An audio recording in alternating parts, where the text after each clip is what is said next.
San Diego, University of California, San Diego. I have to give her proper attribution. Dr. Sarah Glazer, who just got her PhD in Albacore stomachology. And this young lady, I met her a couple of times. Cute girl working at launch ramps at midnight, all up and down, literally from San Diego to Washington, collected 800 Albacore stomachs, froze them, and spent 3 years dissecting them and analyzing every single thing that was in their stomachs. Amazing stuff, at least to me. She's a little too young for me to marry, but if I had a son that age, she'd be my girl. Amazing stuff. What we found out was, and I'm going to read Southern California, Northern California, and Oregon, Washington. Albacore are equipped on a seafood diet. Okay, they see food, they eat it. She found 66 different species in albacore stomachs, and a lot of different fish only eat maybe 1 or 2 or 3 things. And if that particular prey item goes away, if it vanishes, that species is in trouble. Or if the food source moves, the fish move with it, they move out of the range of fishermen. Also not good. Basically, albacore are looking for that combination of clean, warm water with abundant food in colder water, and then they'll eat what they see. They'll eat what they get. Here's what they did eat. Southern California, 66% of their diet, anchovy, 7% sardine, 6% squid, 5% crustacean, 3% celery. Celery is a long, skinny fish.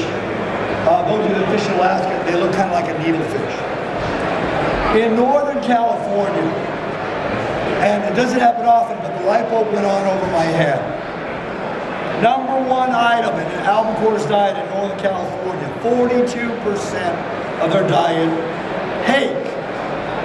Hake. Those are that hang around in fish markets, know them as Pacific whiting. And then I went, I get it now. I never knew why albacore bit on cedar plugs. Now don't get me wrong, I didn't mind that they hit cedar plugs. I used cedar plugs, but I never knew why they bit them. Now I know. Duh. It takes a while, but you know. Number 1 item, Northern California. Number 2, celery, 21%. Number 8, miscellaneous fish. And by the way, of those miscellaneous, that 8% miscellaneous fish, in Santa Cruz, almost all of them were a deep water fish called a blue lantern fish. Those of you that know what a neon tetra looks like in an aquarium fish, just make it about 4 inches long, and that's what the blue lantern fish look like. So what does that tell you about what kind of lure you should be trolling? Number 4, squid. Number 7%. Number 5, rockfish, 6%. In Oregon, Washington, number 1 item, this blew me away. Shrimp. Shrimp, 25% of their diet. 23% anchovy, 19% krill, which is really just a smaller shrimp. 13% hake again, 4% rockfish. So other than the sardines in Southern California, which guess what? Those were probably fish caught on party boats where the deckhand was chumming sardines. What do all those things have in common besides that albacore ate them? They're all small. So a lot of times when we're trolling our standard old, not that it's bad, Bob Frankel lovers, not that it's bad, our Mexican flag color tuna clone, quite often that's going to be a little bit too big, at least if you're trying to match the hatch. If all you're trying to do is create a silhouette that the fish can see, this probably does a great job.